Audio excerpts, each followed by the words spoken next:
Sandy and I never get to be at the meeting together anymore, ever. So you guys are doing your victory thing. I was standing back there, kind of waiting to get to talk to you for a minute. And I have no clue if she saw if I was back there. Did you see me back there, waiting? Yeah, so you knew that I was there and I was ready to go, which of course gives Sandy a sense of calm, which gives us all a sense of calm. And then I realized, well, I'll just step back out for a second, since now everybody knows that I'm here. I'll just step back out for a second. And then she goes, okay, and Donna's coming, and everybody goes, where'd she go? Oh my gosh, she's not here. So that was my little sick sense of humor for the morning. You guys can sit down. Yeah, it's just good sometimes to throw an element of surprise into the situation. I had made a video for today because I was not going to be here. Turns out I'm here, but Marcia has an amazing amount of teaching prepared on how to make more money in product, which makes everybody more gross, more commission, more profit. She's going to be going over calorie burning parties, which is an internal marketing vehicle. So we don't have to go out into the community, don't have to expend for advertising, also a very positive thing. So I'm not going to take a bunch of time. I just wanted to come and share with you guys something in person that I didn't want to share via a video. How many of you have heard me tell the story or have heard somebody else tell the story about me pushing the baby stroller in Midland, Texas? Pretty much everybody. Kind of what I figured. 2 weeks ago, I was scheduled to speak in Dallas, which, as you know, is in Texas. And I decided with the opportunity of being that close that it just didn't make any sense to not go back to Midland. So I took a mission to Midland a couple of weeks ago. And I believe that I found the trailer park where I lived 26 years ago. There were still amazing to me many of those gravel roads that I pushed the baby stroller down. I figured most of them would be paved by now. Chas went with me, which was kind of amazing because she was in the car behind me driving as I was walking on this gravel road. And 20 years ago, she was the one in the baby stroller. And she said, you know, Mom, this place is just dilapidated. She said, well, I'll just tell you what she said. She said, I didn't think any place could be worse than Lima. And she goes, this is worse than Lima.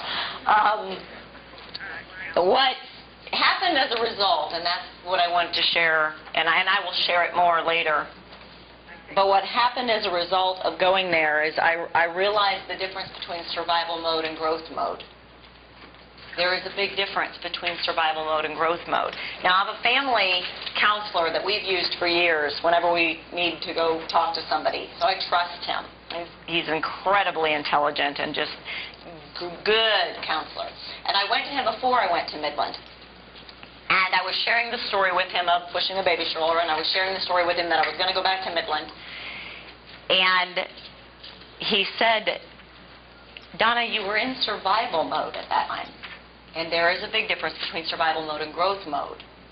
But the most important difference that you all need to know is you can't be in survival and growth mode at the same time. It's impossible. You can't. So if you are in survival mode, you can't be headed towards your goals. If you are thinking about where you're at and that you're not going to get past it, your mind isn't focused on your goals, therefore you're going to get stuck because you feel stuck.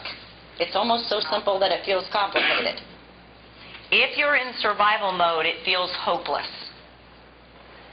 If you feel hopeless, you lose your voice.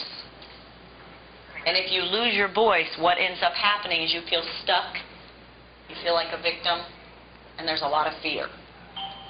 If, however, you're in growth mode, you do not feel hopeless, but you feel confident. And with confidence comes positive solutions, creativity, setting the right boundaries. And with all of that comes freedom and security and a future. Now, here's the thing I want to tell you, because I've heard the story, so I don't have to tell it again. It's perfect. Pushing that baby stroller, I felt hopeless. Now, I don't know if I told as much of the story that I took $900. That's what was in my savings at the time. He had nothing. I had $900, and I watched it dwindle. I watched it disappear. I watched it go away. And with every dollar that went away from that savings account, I saw that as my opportunity to go home was gone. My opportunity to get out of Texas and come back to Ohio where my safety and my security was with my family. The more that money went away, the more that opportunity was gone. And that's how I saw it. So as I was pushing that baby stroller down that desert road, I felt hopeless because the money represented my opportunity to get home. So I felt hopeless. Therefore, I lost my voice. You can't lose your voice. We've all got something to say, and if you lose your hope, you lose your voice. And if you lose your voice, you now feel a victim, you now feel stuck. Now, for those of you, again, we'll just all be honest, and we'll all do it all at the same time, because I know every hand's going to go up. How many of you have ever felt in your life stuck, like you were stuck? Yeah. Well, based on what I've just shared with you, stuck is a byproduct. Stuck isn't first. Stuck is a byproduct of you losing your voice, and losing your voice is a byproduct of feeling hopeless. And feeling hopeless is a byproduct of being in survival mode. Now, I was pushing the baby stroller, right? And the $900 is dwindling, dwindling, dwindling. I could have seen it as hopeless, or I could have begun to create a positive solution and figure out another way. If I would have had a specific goal to work toward, I told somebody the other day, I said, you know, there were probably support groups, there were probably other women in Midland that were in the same situation I was in. And if my husband I was married to, if he had had a goal that, okay, he was starting as a roughneck on an oil, but he was going to become a foreman on an oil rig. I mean, if there would have been a goal that we were working towards, it would have changed everything. But there wasn't any goal. I can't enough, so I'll just say it one more time. If there had been a goal that we were working toward, that would have kept me out of survival mode. But there was no goal. You have to have the goal, and it's got to be a goal big enough to keep you out of survival mode. Because the point I want to make, and with this I'm going to let you guys go, the point I want to make is when I was pushing the baby stroller, the circumstances would be identical in survival mode or in growth mode. The circumstances would not have been any different. I'd still been pushing a baby in a baby stroller, and the money would have been gone.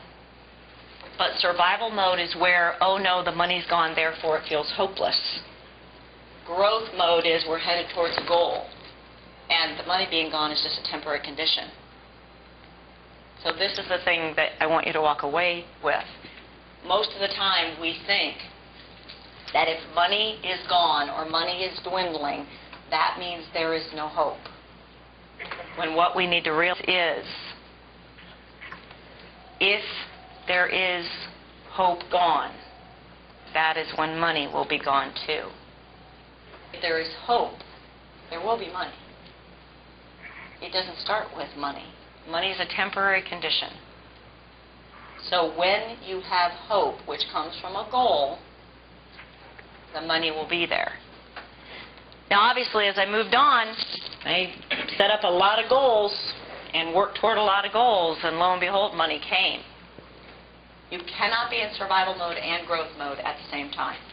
You will be in one or the other, though, 100% of the time.